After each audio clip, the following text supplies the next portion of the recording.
딸의 웃음소리가 끊어진 지 한 달째. 제주도의 평온한 펜션 사장이었던 전직 특수부대원이 다시 전투복을 입어야 했습니다. 사랑하는 딸을 구하기 위해 20년 만에 옛 전우들을 소집한 아버지의 마지막 작전이 한라산에서 시작됩니다. 과연 그들은 악의 조직을 무너뜨리고 딸을 구할 수 있을까요? 이야기 시작하기 전에 구독과 좋아요를 눌러주세요. 여러분의 작은 관심 하나하나가 제게는 정말 큰 힘이 됩니다. 제주도 동쪽 해안가 한라산이 한눈에 보이는 곳에 자리한 작은 펜션에서 최태영은 하루를 시작했습니다.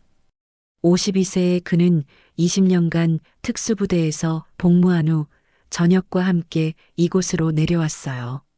전쟁과 작전의 긴장감을 뒤로하고 평온한 자연 속에서 새로운 삶을 찾고 싶었거든요.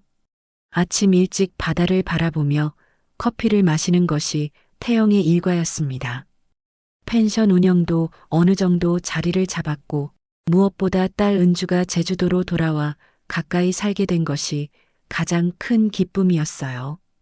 은주는 27세로 서울에서 그래픽 디자이너로 일하다가 6개월 전 제주도 출신 남자와 결혼했습니다. 남편 강민석은 관광업에 종사한다고 했고 예의 바르고 성실해 보였어요. 태영도 딸의 선택을 믿고 축복해 주었죠. 결혼 초기에는 은주가 자주 펜션에 놀러 왔었습니다. 아버지와 함께 바닷가를 걸으며 서울에서의 바쁜 일상을 털어놓기도 하고 제주도 생활에 대한 설렘을 이야기하기도 했어요. 하지만 최근 한 달 사이 은주의 연락이 뜸해졌습니다.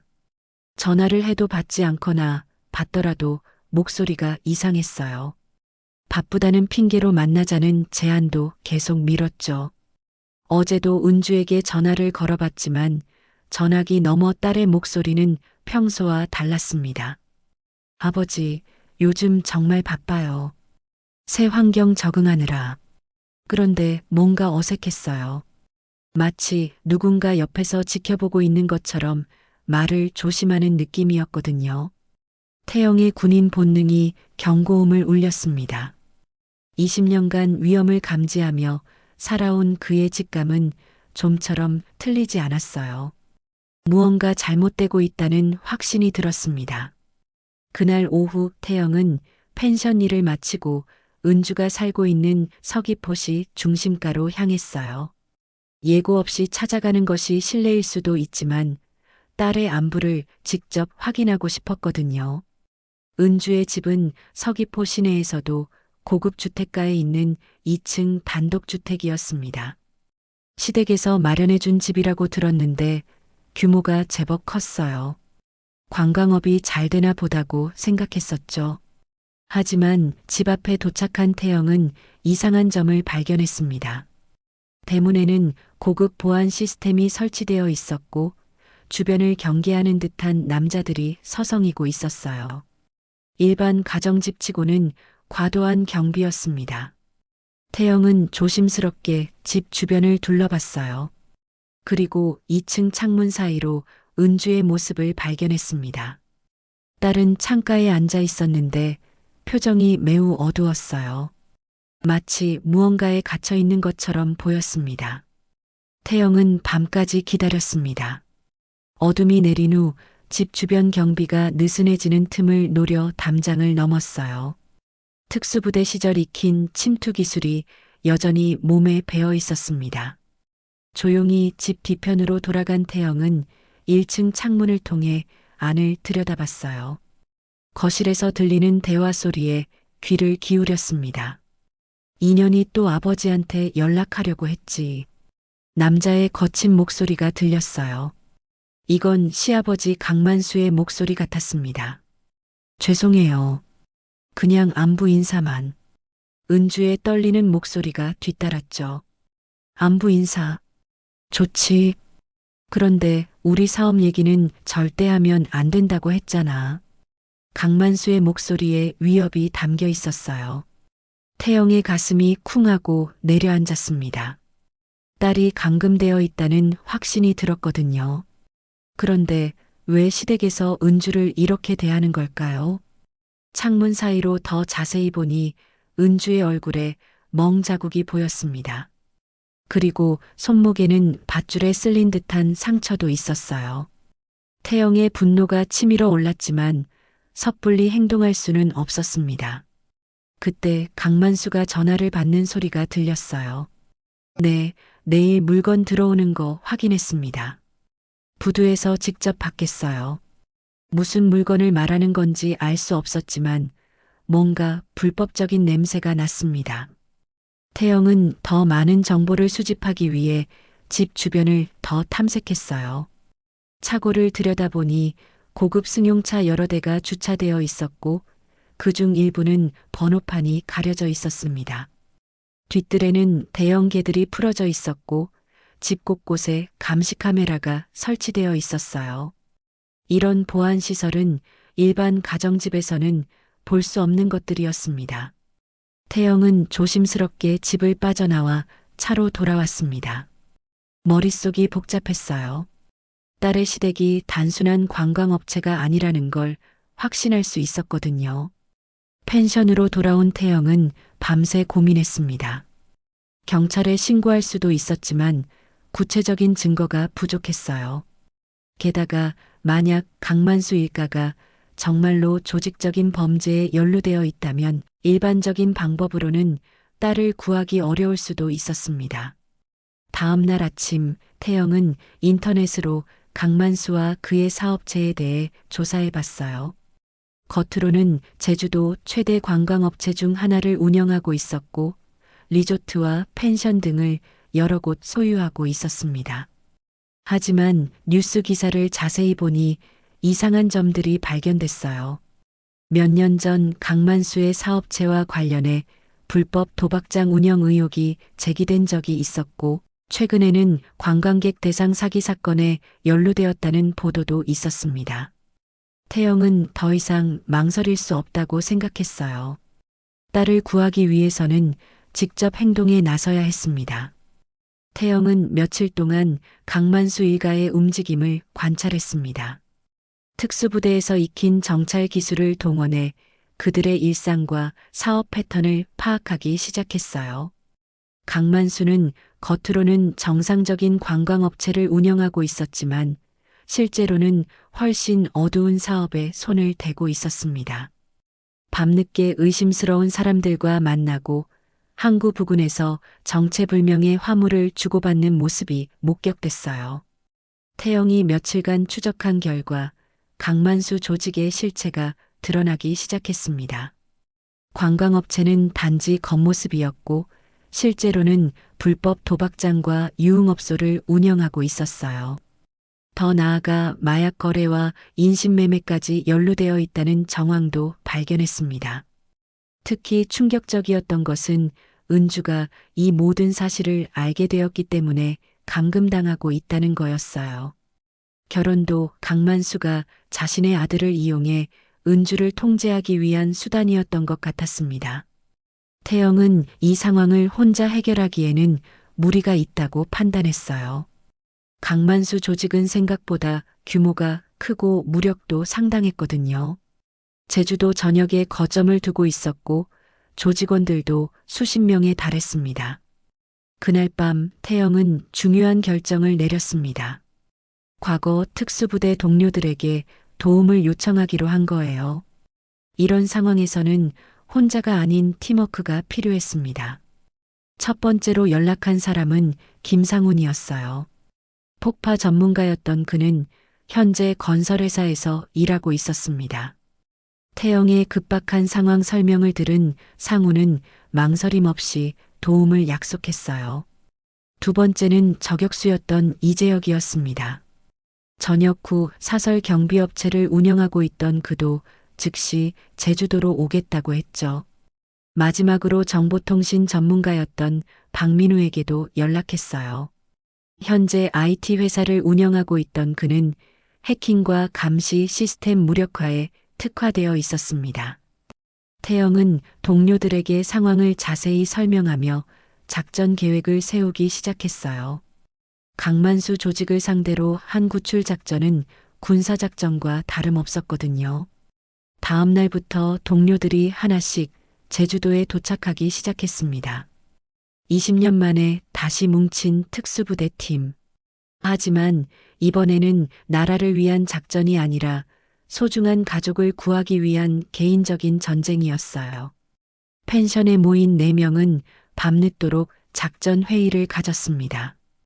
강만수 조직의 거점들을 파악하고 은주가 감금되어 있을 가능성이 높은 장소들을 추려냈어요. 그리고 각자의 전문 분야를 살린 역할 분담도 정했습니다. 태영이 전체 지휘를 맡고 상우는 폭파와 진입로 확보, 재혁은 저격 지원, 민우는 통신과 감시 시스템 마비를 담당하기로 했죠. 다음 날 아침 4명의 전직 특수부대원들은 본격적인 정찰 작전에 들어갔습니다. 먼저 강만수 조직의 주요 거점들을 파악해야 했어요. 민우가 해킹을 통해 확보한 정보에 따르면 강만수 조직은 제주도 전역에 5개의 주요 거점을 두고 있었습니다. 서귀포의 본거지, 제주시의 도박장, 동쪽 해안의 물류창고, 한라산 중턱의 비밀 아지트, 그리고 공항 근처의 숙박시설이었어요. 각 거점마다 10명 내외의 조직원들이 상주하고 있었고 무기도 상당히 보유하고 있는 것으로 파악됐습니다. 일반적인 경찰력으로는 대응하기 어려운 수준이었어요. 상훈이 건설업계 인맥을 통해 수집한 정보도 충격적이었습니다. 강만수 조직이 제주도 일부 건설 프로젝트에 개입해 불법 자금을 세탁하고 있었고 일부 공무원들과도 유착 관계에 있었어요. 재혁은 직접 현장 정찰을 담당했습니다. 저격수 출신답게 원거리에서 관찰하며 각 거점의 경비 상황과 조직원들의 무장 상태를 파악했어요. 그들이 보유한 무기는 일반적인 권총뿐만 아니라 자동 소총까지 포함되어 있었습니다. 가장 중요한 것은 은주가 어디에 감금되어 있느냐는 거였어요. 며칠간의 관찰 결과 은주는 주로 서귀포 본거지에 있지만 때때로 한라산 중턱의 비밀 아지트로 이동하는 것으로 보였습니다. 태영은 직접 서귀포 본거지 근처에서 대기하며 은주의 움직임을 관찰했어요.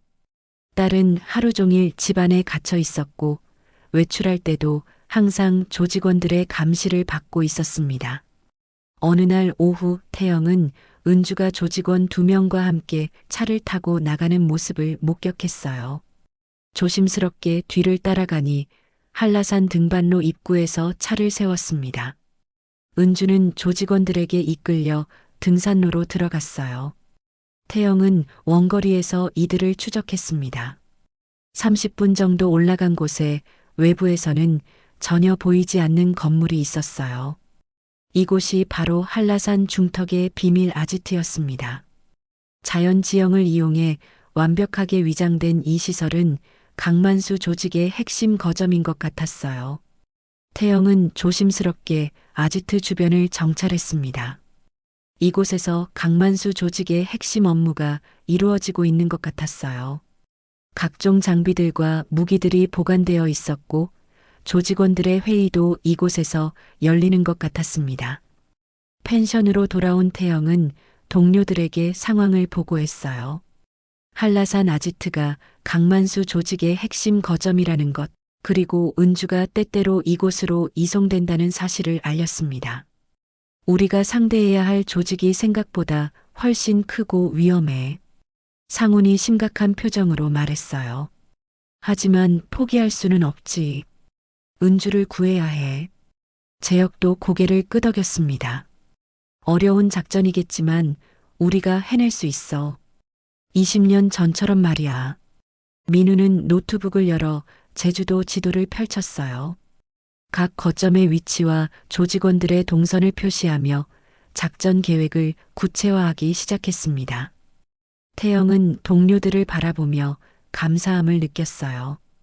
20년이 지났지만 여전히 서로를 믿고 의지할 수 있는 전우들이 있다는 것이 큰 힘이 되었습니다. 작전 계획이 구체화되기 시작했습니다. 태영과 동료들은 강만수 조직의 거점들을 하나씩 무력화하면서 은주에게 접근하는 전략을 세웠어요. 첫 번째 목표는 제주시에 있는 불법 도박장이었습니다. 이곳을 먼저 타격해 조직의 자금줄을 끊고 동시에 조직원들의 주의를 분산시키려는 계획이었어요. 민우가 해킹을 통해 도박장의 보안 시스템을 무력화했습니다. CCTV를 교란하고 경보 시스템을 차단한 후 상훈이 건물 뒤편에 소규모 폭발물을 설치했어요.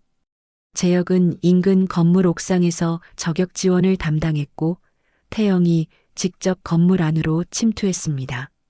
특수부대 시절 훈련받은 기술들이 몸에 배어 있어서 조직원들을 조용히 제압할 수 있었어요. 작전은 성공적이었습니다. 도박장을 완전히 무력화시켰고 상당한 자금과 장부들을 확보했어요. 하지만 이 과정에서 강만수 조직이 태영 일행의 존재를 눈치채기 시작했습니다. 다음 목표는 동쪽 해안의 물류 창고였어요. 이곳에서 불법 물품들이 반입되고 있었고 마약과 무기들도 보관되어 있었습니다.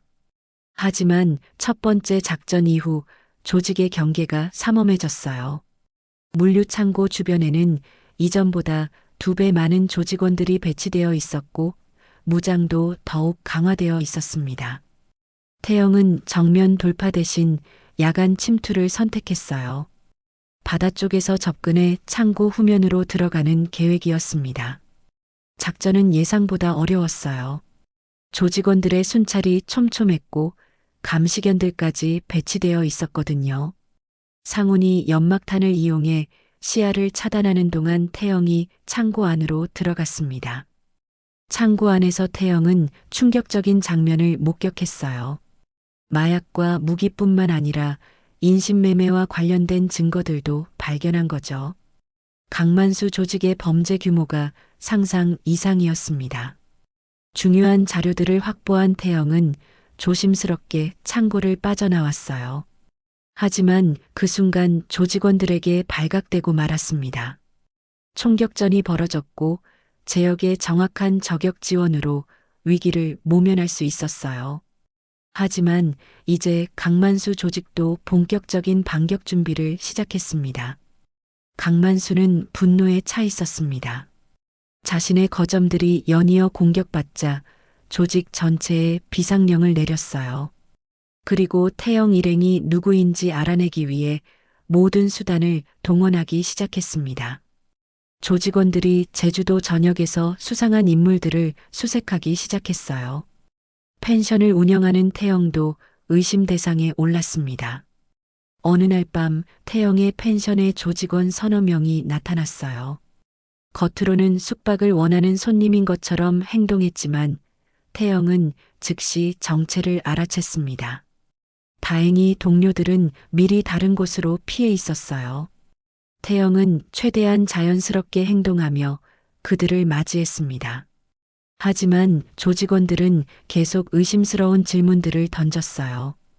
최근 제주도에 온 외지인들에 대해 묻고 주변에서 이상한 일이 없었는지 확인했습니다.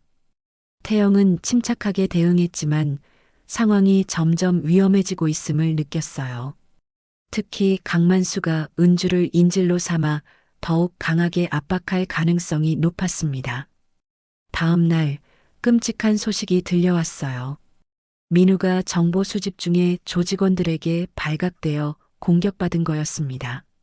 다행히 생명에는 지장이 없었지만 팔에 총상을 입었어요.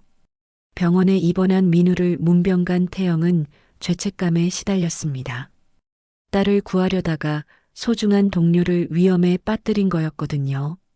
괜찮아, 태영아. 민우가 아픈 몸을 일으키며 말했어요. 우리가 포기하면 은주는 영원히 그들 손에 갇혀 있게 돼. 끝까지 가야 해. 하지만 더 큰 문제가 있었어요. 민우가 부상당한 이후 강만수 조직이 은주를 한라산 아지트로 완전히 이송해버린 거였습니다. 이제 은주에게 접근하기가 훨씬 어려워졌어요. 태영은 결단을 내려야 했습니다. 더 이상 주변 거점들을 공격할 시간이 없었어요.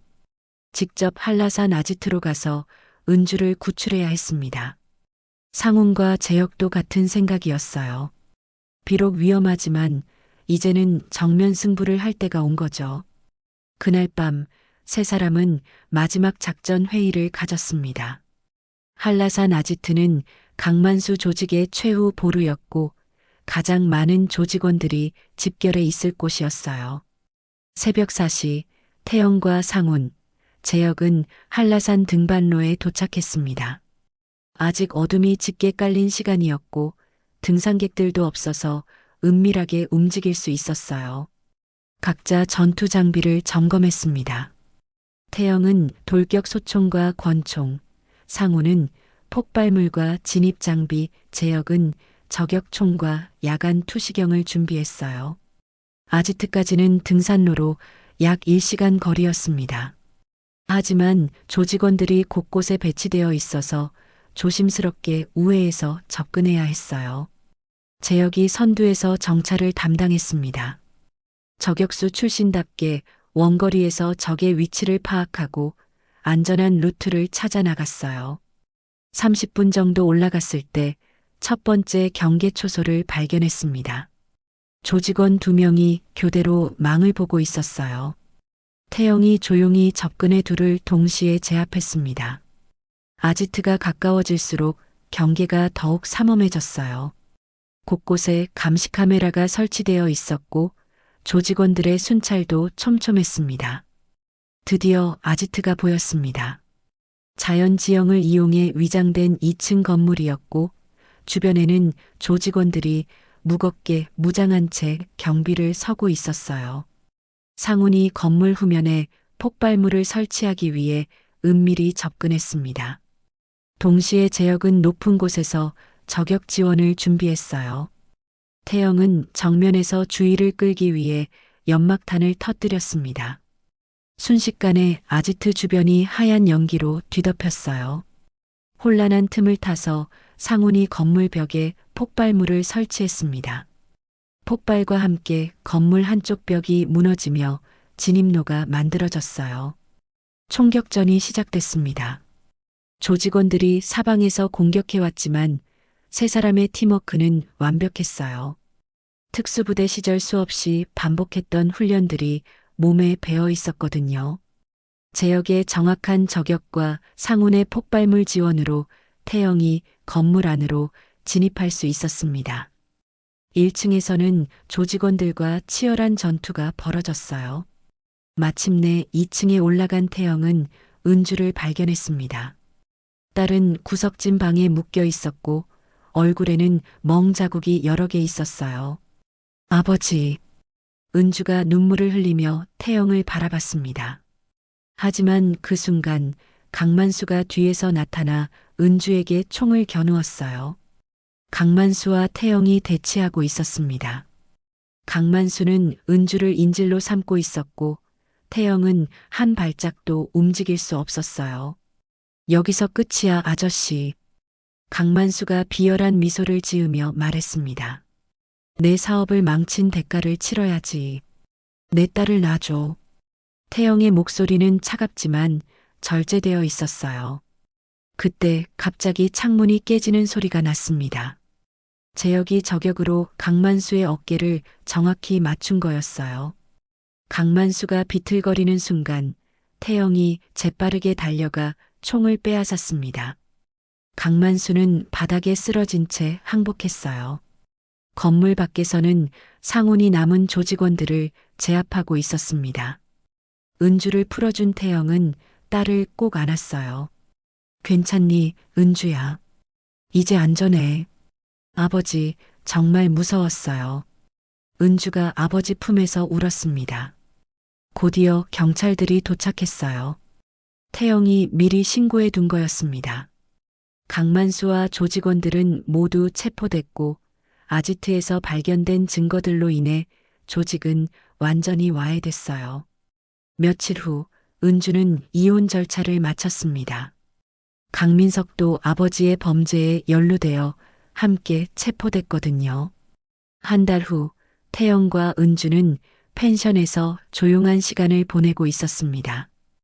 은주는 제주도에 남아 새로운 디자인 사무소를 열기로 했어요.